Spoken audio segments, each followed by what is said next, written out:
Hi guys, sppd here. Bit of a camera angle issue. Got a really big lock here. It's an ILS 2000 made in Italy. Here's the keyway. Let's see if I can focus in on that a little bit better for you. Not the worst one I have ever encountered, but it's still a bit of a beast.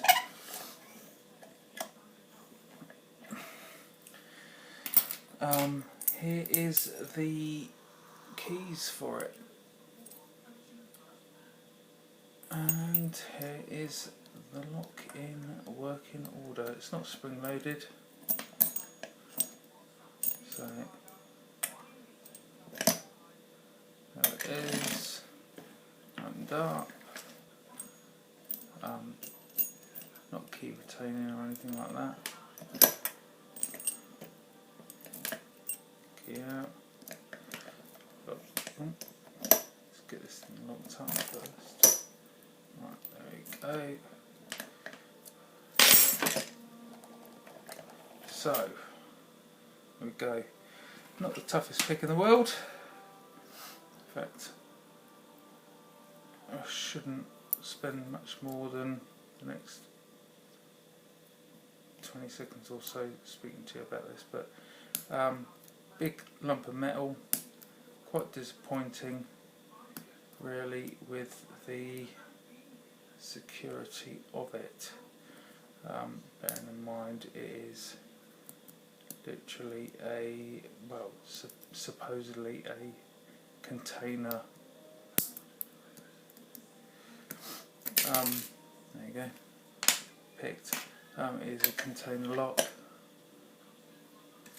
See, once it's picked, it automatically jumps open for you. So there you go.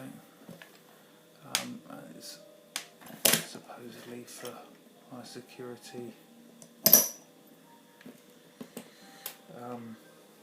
installations and what have you. And looked up again. Show it back in working order. So don't know what pins are in it. It's not guttable. Well,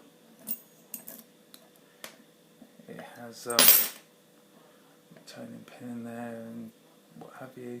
I suppose you've got to drill out to take the whole plug out and everything else, but that is what it is. Got it relatively cheap on eBay, so I don't know. I don't know. It is what it is. Relatively easy pick. The bitting may have some sort of issue to do with it. I don't know. I didn't feel any security pins if there are any in there. So thanks for watching, guys. Sppd out.